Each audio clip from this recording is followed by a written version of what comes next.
आणि इथे आल्यानंतर नॉर्वेजियन स्कूलमध्ये टाकल्यानंतर अगदी पूर्णपणे नवीन लँग्वेज होणार असाल आणि मुलं तुमची मोठाली असतील तर या नॉर्वेमध्ये एक्झाम्स कसे कंडक्ट केले जातात. हॅलो हाय नमस्कार, कसे आहात सगळे? मजेत ना? मी रेखा तुमचं स्वागत करते विरंगुळा इन युरोपमध्ये. आणि आज थोडासा वेगळा विषय आहे जो की शिक्षणा रिलेटेड आहे. आणि आपला नील 10th ला होता यावर्षी. तर इथे 10th ची एक्झाम कशी होती, मार्क्स कसे दिले जातात आणि एकंदरीत अभ्यासाची पद्धती कशी आहे, तर यावर आपण बोलणार आहोत. तर सुरुवात करूयात आजच्या विषयाला. तर आपल्या सर्वांचाच पहिला प्रश्न असतो की नील इथे स्कूलमध्ये कोणत्या जातो. तर इथे जवळपास आपल्या इंटरनॅशनल स्कूल नाहीये, त्यामुळे तो नॉर्वेजियन स्कूलमध्ये जातो. आम्ही ज्यावेळेस नॉर्वेमध्ये शिफ्ट झालो आणि इथे रुकांमध्ये आलो त्यावेळेस आपल्या महाराष्ट्रीयन फॅमिलीज कुणीच नव्हत्या आणि त्यातून म्हणजे सेकंडरी स्कूलला असणारी मुलं ही कुणाचीच नव्हती. त्यामुळे आम्हाला बऱ्याच गोष्टी एज्युकेशन बद्दलच्या माहित नव्हत्या.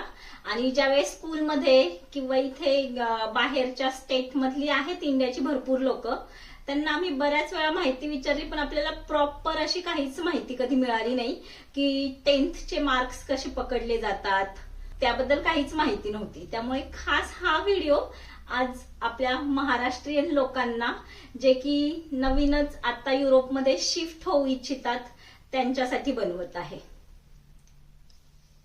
तर इकडे लँग्वेजेस सब्जेक्ट्सचं पाहायला गेलं तर मग 2 कंपल्सरी लँग्वेजेस आहेत जे की आहे इंग्लिश आणि नॉर्वेजियन, आणि एक ऑप्शनल लँग्वेज तुम्ही चूज करू शकता बिटवीन स्पॅनिश, फ्रेंच आणि जर्मन. आणि दुसऱ्या स्कूल्समध्ये तुम्हाला अजून चॉईसेस भेटू शकतात. तर मी जर्मन चूज केलेली. आता आपण मूव्ह करूया जे की आपले मेन अभ्यासाचे विषय आहेत त्यांच्याकडे. तर ते आहेत of course maths, science, social science आणि इकडे रिलिजियस स्टडीज पण त्यामध्येच काउंट होतो. आणि त्यानंतर येतात प्रॅक्टिकल सब्जेक्ट्स जे की आहेत कुकिंग, जिम, म्युझिक, ट्रॅफिक आणि ड्रामा. तर हे झाले मी चूज केलेले सब्जेक्ट्स. पण याच्याऐवजी तुम्ही अजून दुसरे पण सब्जेक्ट चूज करू शकता जे की आहे फिजिकल हेल्थ, नॅचरल लाईफ किंवा प्रोग्रामिंग. आपण आता वळूया आपल्या मेन टॉपिककडे जे की आहे एक्झाम्स. नॉर्वेमध्ये एक्झाम्स कसे कंडक्ट केले जातात. तर 8th पासनं आमचे प्रत्येक चॅप्टर संपल्यावरती त्या चॅप्टरवरची एक टेस्ट व्हायची. त्याचप्रमाणे दर चॅप्टर संपल्यावरती टेस्ट होते आणि त्याच्यावरूनच आमचे पूर्ण फायनल्सला 10th चे ग्रेड्स पकडले जातात. तर बोर्ड्सची एक्झाम पाहायला गेलं तर मग इकडे एकच परीक्षा होते आणि एकाच सब्जेक्ट्सची एक्झाम होते. तर ती पण बाहेरच्या स्कूलचे एक टीचर चूज करतात रॅन्डमली आणि त्या सब्जेक्टची आम्हाला टेस्ट द्यायला लागते. तर इकडे मार्क्स आपल्याला पर्सेंटेज मध्ये नाही सांगते तर मग ग्रेडिंग सिस्टम मधनं सांगतात. तर इकडची grading system A plus B plus अशी नसतात, तर मग 1 to 6 असतात, जे की 6 असतं बेस्ट आणि 1 असतं वर्स्ट. प्रत्येक चॅप्टर शिकवून झाल्यानंतर नेक्स्ट पिरियडला त्या अगोदरच्या चॅप्टरची एक्झाम घेतली जाते आणि त्यात विद्यार्थ्यांना याचा सिरियस पण नसतो की उद्या आपली एक्झाम आहे म्हणून. कारण की असं वाटत असतं की चला आता उद्या परीक्षा आहे, फक्त ज्या प्रकारे आपण प्रश्नोत्तर लिहितो त्या पद्धतीने लगेच एक्झाम घेतली जाते.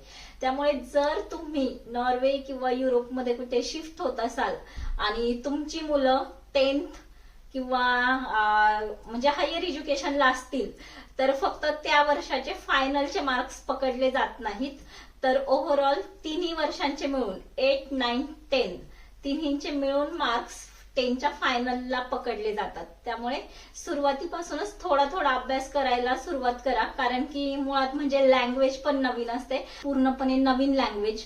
आणि त्यामध्ये हिस्ट्री, सायन्स, सोशल सायन्स किंवा मॅथ्स सगळे सब्जेक्ट नॉर्वेजियन मधून लिहायचे. म्हटल्यानंतर आम्ही नीलला सांगितलं होतं की तू फक्त मॅथ्स आणि सायन्सवर फोकस कर आणि तू जर्मन चूज केली आहे तर जर्मनवरती. बाकीचं तुला जे असतं हिस्ट्री किंवा रिलिजियन्स त्यावरती तू म्हणजे नाही मार्क्स पाडले त्याचा आपल्याला काहीच उपयोग नाहीये. आपण 2 वर्षांनी पुन्हा इंडियाला जाणार आहेत, आपल्याला काय करायचंय त्या मार्क्सचा असं आम्ही त्याला सांगितलं होतं. त्याचा परिणाम आपल्या ग्रेडिंग वरती होतो. तर यामधून तुम्हाला नक्कीच चांगली माहिती मिळाली असणार. त्यामुळे जर तुम्ही कुणी येणार असाल, युरोपमध्ये शिफ्ट होणार असाल तुमच्या मित्रपरिवारापैकी किंवा नातेवाईकांपैकी, तर आपला व्हिडिओ पुढे नक्की शेअर करा, जेणेकरून की आपल्या मराठी बांधवांना त्या गोष्टींचा फायदा होईल. तर कशी वाटली तुम्हाला नॉर्वेजियन एज्युकेशन सिस्टम बद्दलची माहिती मला कमेंट बॉक्समध्ये सांगा आणि आपल्या चॅनलला लाईक, शेअर, सबस्क्राईब जरूर करा. पुन्हा भेटूयात अशाच नवीन व्हिडिओमध्ये. तोपर्यंत बाय.